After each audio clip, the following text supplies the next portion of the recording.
हे तुलसी माँ, आपकी इस वीडियो को जो भी सच्चे दिल से लाइक करें, उसके घर में स्थायी रूप से निवास बना लेना, उसकी झोली खुशियों से भर देना। जय तुलसी माँ, उसके घर में कभी अंधन की कमी कभी मत होने देना। लायक जरूर करें, तुलसी माँ को जल देते समय बोलने चाहिए। ये 3 शब्द सभी मनोकामनाएं पूर्ण हो जाती हैं। आज की इस वीडियो में हम जानेंगे तुलसी माँ के पौधे को जल देते समय क्या बोलना चाहिए। एक बार की बात है, भगवान विष्णु आराम कर रहे थे। तभी वह मां लक्ष्मी आई और मां लक्ष्मी ने भगवान विष्णु से तुलसी मां को जल देने का महत्व पूछ लिया था। तब भगवान विष्णु ने उन्हें उसका महत्व सुना दिया था। आगे देवी मां लक्ष्मी कहती हैं, हे स्वामी, आपने मुझे तुलसी मां को जल देने का महत्व तो बता दिया है, किंतु अब मेरे मन में यह जानने की जिज्ञासा हो रही है कि तुलसी मां को जल कैसे देना चाहिए। तुलसी मां को जल देने की सर्वोत्तम विधि कौन सी है तथा तुलसी मां को जल देने का मंत्र कौन सा है? कृपया आप मुझे इन सभी प्रश्नों का उत्तर दें। तब भगवान विष्णु देवी मां लक्ष्मी से कहते हैं, हे प्रिय, जिस प्रकार से मैंने तुम्हें तुलसी मां का महत्व सुनाया है, उसी प्रकार से तुलसी मां को जल देते समय बोले जाने वाले मंत्र का भी बड़ा महत्व है। यह मंत्र केवल 3 शब्दों का है, किंतु इसका प्रभाव बहुत कल्याणकारी है। जो भी इंसान प्रतिदिन तुलसी मां को जल देते समय अपने मुख से केवल यह 3 शब्द बोल देता है, तो साक्षात मां लक्ष्मी उसके घर में प्रवेश करती है, उसकी दरिद्रता समाप्त हो जाती है, उसे धन धान्य की प्राप्ति होती है। वह मंत्र बताने से पूर्व मैं आपको तुलसी मां के इस मंत्र का महत्व सुनाता हूं। इस महत्व को सुन लेने मात्र से ही इंसान के समस्त पाप नष्ट हो जाते हैं। उसे 1000 वर्षों तक तुलसी मां को जल देने का पुण्य प्राप्त हो जाता है। इसीलिए देवी लक्ष्मी, आप इस कथा को ध्यान से पूरा जरूर सुने। देवी मां लक्ष्मी कहती हैं, हे प्रभु, मैं इस कथा को पूरा अवश्य सुनूंगी। आप मुझे तुलसी मां के मंत्र का महात्मा सुनाइए। भगवान विष्णु कहते हैं, हे देवी लक्ष्मी, दक्षिण में एक अत्यंत शोभायमान नगरी थी। उस नगरी में रमेश नाम का एक खोटी बुद्धि का ब्राह्मण रहता था। पापियों का तो वह शिरोमणि था। उसका जन्म एक ऐसे ब्राह्मण परिवार में हुआ था जो पाप कर्म करने वाले, शास्त्र ज्ञान से शून्य थे। वह जन्म से तो ब्राह्मण था, किंतु कर्म से वह अत्यंत दुराचारी था। वह न पूजा पाठ करता, न ध्यान करता, न जप, न हवन और न ही मेहमानों का सत्कार करता था। उसके द्वार पर आए मेहमानों को बिना दान किए ही क्रूरतापूर्वक भगा देता था। स्त्री लंपट होने के कारण वह सदैव ही पराई स्त्रियों में आसक्त रहता था। उसे मदिरापान करने की भी आदत थी। साथ ही वह मांस खाया करता था। वह दिन में खेत में काम करके पत्ते बेचकर जीविका चलाया करता था और रात में वेश्याओं का सेवन करता था। इस प्रकार से उस ब्राह्मण ने अनेक वर्षों तक जीवन व्यतीत किया। फिर एक दिन वह दुर्बुद्धि रमेश बेचने के लिए पत्ते इकट्ठा करने के लिए एक ऋषि की वाटिका में घूमने लगा और पत्ते तोड़ने लगा। तभी एक काल रूपधारी काले सर्प ने उस ब्राह्मण को काट लिया और उसी समय पर उसकी मृत्यु हो गई। उसके बाद 2 यम के दूत उसे लेने के लिए उस स्थान पर प्रकट हुए और उसे उठाकर यमलोक ले जाने लगे। मार्ग में वह यमदूतों के सामने बहुत विलाप करने लगा, हे दूतों, मुझे कहां ले जा रहे हो? मुझे छोड़ दो, मेरे प्राण बख्श दो।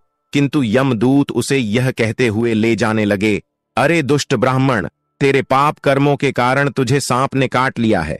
अब यमदेव तुझे अवश्य घोर नरक में डाल देंगे। फिर यम के दूत उस ब्राह्मण को लेकर यमलोक पहुंचते हैं और यमदेव के सामने खड़े हो जाते हैं। चित्रगुप्त उस ब्राह्मण का लेखा जोखा निकालते हैं और यमदेव से कहते हैं, हे धर्मराज, इस ब्राह्मण ने बचपन से लेकर मृत्यु तक पाप ही पाप किया है। इसने कभी कोई पुण्य का काम नहीं किया है। फिर धर्मराज अपने दूतों से कहते हैं, हे दूतों, इस घोर पाप करने वाले ब्राह्मण को उठाकर ले जाओ और इसे नरक में डाल दो। फिर यम के दूत उस ब्राह्मण को ले जाते हैं और नरक की भयंकर अग्नि में धकेल देते हैं। अनेक वर्षों तक नरक में सजा भुगतने के बाद उस ब्राह्मण को दूसरे जन्म में एक बैल का शरीर मिलता है। बैल का जन्म पाकर वह बोझ उठाने का काम करने लगा। उसका मालिक उससे दिन रात काम करवाने लगा। फिर जब उस बैल की शक्ति कम हुई तो उसके मालिक ने उसे एक लंगड़े आदमी को बेच दिया। उस लंगड़े आदमी ने उस बैल को खुद का बोझ उठाने के लिए उपयोग किया। वह उसकी पीठ पर बैठकर घूमा करता था। इस प्रकार से उस बैल ने 8 वर्ष तक उस लंगड़े आदमी का बोझ उठाया। फिर एक दिन वह लंगड़ा आदमी उस बैल की पीठ पर बैठकर किसी ऊंचे पर्वत पर जाने लगता है। उस पर्वत पर बहुत देर तक चढ़ने के कारण वह बैल बहुत थक गया, उसकी शक्ति क्षीण हो गई और कुछ समय बाद वह बैल बहुत जोर से मूर्छित होकर जमीन पर गिर पड़ा और अंतिम सांसें लेने लगा। तभी वहां पर खड़े लोगों को उस बैल पर बड़ी दया आ गई और वे उसके मुख में पानी डालने लगे। फिर उन लोगों में एक पुण्यात्मा व्यक्ति था। उसने उस बैल का कल्याण करने के लिए अपना पुण्य उस बैल को दे दिया। उसे देखकर अन्य लोगों ने भी अपना अपना पुण्य याद करके कुछ पुण्य उस बैल को दे दिया ताकि उसे मुक्ति मिल सके। उसी भीड़ में एक वेश्या भी खड़ी हुई थी। सभी लोग अपना पुण्य उस बैल को दे रहे थे। यह देखकर उस वेश्या ने भी अपना पुण्य उस बैल को दे दिया। कुछ देर बाद उस बैल की मृत्यु हो जाती है। फिर उस स्थान पर यमदूत आते हैं और उस बैल के शरीर से उस ब्राह्मण की आत्मा को निकालकर यमलोक ले जाते हैं। यमलोक ले जाने पर उसे यमदेव के सामने खड़ा किया जाता है और फिर चित्रगुप्त उसका लेखा जोखा देखते हैं तो वे आश्चर्य में पड़ जाते हैं। उस वेश्या के द्वारा उस बैल को दिया हुआ पुण्य बहुत बड़ा होता है। उस पुण्य के प्रभाव से सभी जन्मों के पाप नष्ट हो जाते हैं। फिर यमदेव उस ब्राह्मण के सभी पाप क्षमा करते हैं और कहते हैं, हे ब्राह्मण, उस वेश्या ने तुझे अपना पुण्य देकर तुझ पर बड़ा उपकार किया है। केवल उसी के पुण्य के कारण तुम्हारे सब जन्मों के पाप नष्ट हो गए हैं और यमदेव उसे फिर से इंसान जन्म प्रदान करते हैं। इस बार वह पृथ्वी पर आकर एक उत्तम ब्राह्मण कुल में जन्म लेता है। उस महापुण्य के प्रभाव से उसे इस नए जन्म में अपने पूर्व जन्म की बातें याद आने लगती हैं। जब वह ब्राह्मण बड़ा हो जाता है तो उसे याद आता है कि पिछले जन्म में जब वह बैल था तब एक वैश्या ने उसे उसका पुण्य दे दिया था। इसीलिए उसके मन में उस वैश्या के बारे में जानने की इच्छा होती है और उस महापुण्य के बारे में जानने के लिए उस वैश्या का पता लगाकर उसे ढूंढते हुए उसके नगर में चला जाता है। वह वैश्या अब बूढ़ी हो चुकी थी। फिर जब उसे वह वैश्या मिल जाती है तो वह उसके सामने जाकर उसे बार बार प्रणाम करता है और उस वैश्या का धन्यवाद करने लगता है। वह वैश्या कहने लगती है, हे ब्राह्मण श्रेष्ठ, आप कौन हैं और किस कारणवश आप मुझ वैश्या को धन्यवाद दे रहे हैं? मैंने आपका कौन सा कार्य किया है जो आप मुझे नमस्कार कर रहे हैं? तब वह ब्राह्मण कहता है, हे मां, मैं वही बैल हूं जिसे तुमने अपना पुण्य दे डाला था। अपने पाप कर्मों के कारण मुझे पिछले जन्म में बैल होना पड़ा था। उस पर्वत पर जब मैं मर रहा था तो तुमने मुझे अपना पुण्य दिया था। तुम्हारे पुण्य के प्रभाव से ही आज मुझे फिर से इंसान जन्म मिला है। तुम्हारे द्वारा दिए गए उसी पुण्य के कारण मुझे अपने पूर्व जन्म की सारी बातें याद है।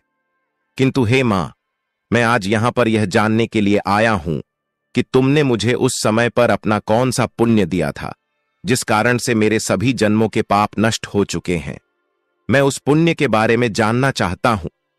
तब वैश्या ने कहा, हे ब्राह्मण श्रेष्ठ, मैंने तो अपने जीवन में कोई पुण्य के काम नहीं किए हैं, किंतु मेरे घर में एक तोता है जो पिंजरे में रहकर हमेशा कुछ बोलता रहता है, जिसे सुनकर मेरा अंतकरण पवित्र हो गया है।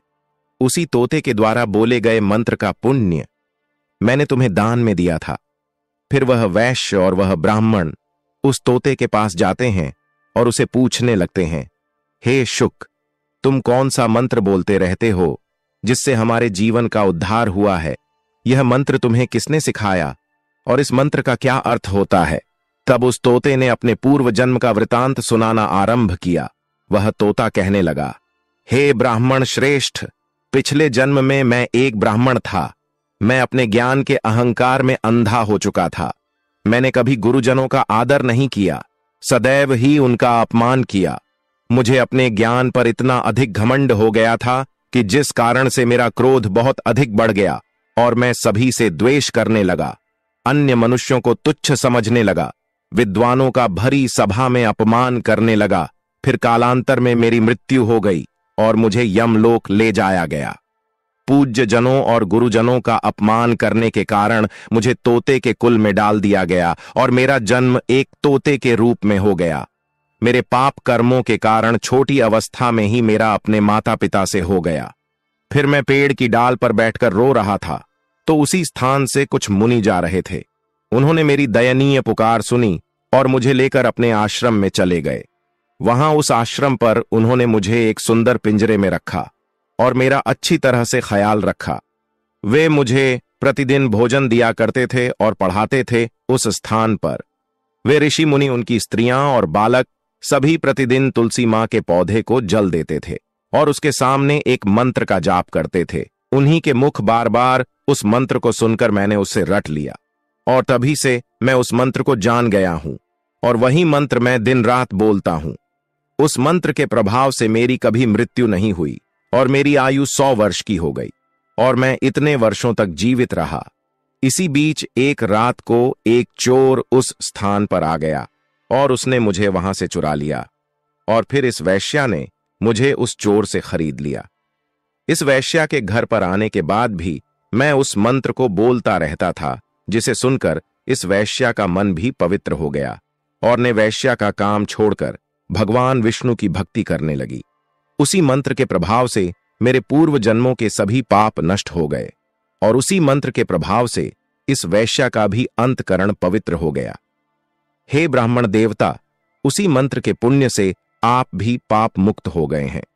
इस प्रकार से तोते ने उस ब्राह्मण को और उस वैश्या को सारा वृतांत सुना दिया, जिसे सुनकर वह ब्राह्मण और वैश्या दोनों ही अत्यंत प्रसन्न हुए और फिर वे दोनों ही प्रतिदिन तुलसी मां को जल देकर उस मंत्र का जाप करने लगे। फिर वह ता वैश्या और वह ब्राह्मण तीनों उस मंत्र के प्रभाव से दिव्य विमानों में बैठकर विष्णु लोक को चले गए। भगवान विष्णु कहते हैं, हे देवी मां लक्ष्मी, देखा आपने, केवल तुलसी मां के इस मंत्र के प्रभाव से उस तोते के, उस वैश्या के और उस ब्राह्मण के सभी पाप नष्ट हो गए हैं। इसीलिए प्रत्येक इंसान को रोज तुलसी मां को जल देते समय इस एक मंत्र का उच्चारण अवश्य करना चाहिए। हे देवी, वह मंत्र इस प्रकार है, इसे तुम ध्यान से सुनो। ओम वृंदावने स्वाहा, ओम वृंदावन स्वाहा। भगवान विष्णु कहते हैं कि जो भी स्त्री प्रतिदिन तुलसी मां के समक्ष इस मंत्र का उच्चारण करेगी वह सौभाग्यशाली बनेगी। जो भी पुरुष तुलसी मां के सामने इस मंत्र का उच्चारण करेगा उसे अक्षय धन की प्राप्ति होगी। जिस घर के सामने प्रतिदिन तुलसी मां की पूजा की जाएगी उस घर में साक्षात लक्ष्मी का वास होगा। तुलसी मां का यह मंत्र राज कल्पतरु है। यह समस्त फलों को प्रदान करने वाला है। अतः जो भी तुलसी मां के सामने इस मंत्र का उच्चारण करेगा उसे संपूर्ण सिद्धियां प्राप्त होंगी। स्त्रियों को सदैव ही स्नान करके अपने बाल बांधकर मांग में सिंदूर भरकर प्रतिदिन तुलसी मां को जल देना चाहिए और इस मंत्र का उच्चारण करना चाहिए। रोज तुलसी मां के पौधे की परिक्रमा करनी चाहिए, इससे सभी दोष नष्ट हो जाते हैं। प्रतिदिन शाम के समय तुलसी मां के पास दीपक जलाना चाहिए और तुलसी मां के पास बैठकर भगवान विष्णु की आराधना करनी चाहिए। तुलसी मां के पास दीपक जलाने से इंसान को धन धान्य की प्राप्ति होती है।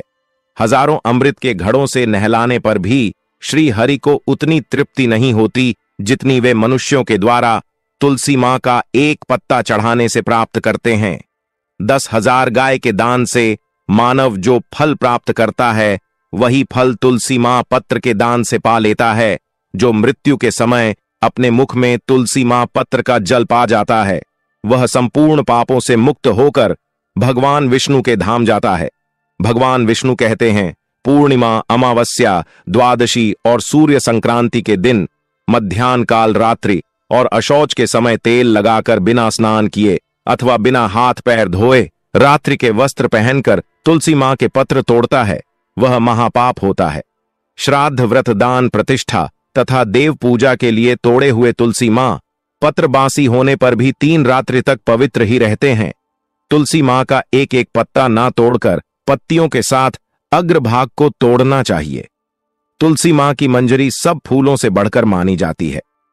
मंजरी तोड़ते समय उसमें पत्तियों का रहना भी आवश्यक माना गया है।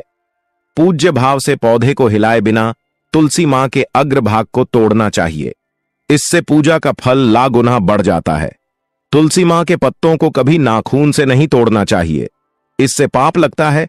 रात्रि में तुलसी मां के पौधे को स्पर्श न करें अथवा उसके पत्ते न तोड़ें, ऐसा करना अशुभ माना गया है। रात्रि में तुलसी मां का पौधा निद्रा अवस्था में होता है। ऐसे में पत्ते तोड़ने पर पाप ही लगता है। गुरुवार के दिन तुलसी मां के पौधे में थोड़ा सा कच्चा दूध अर्पित करें।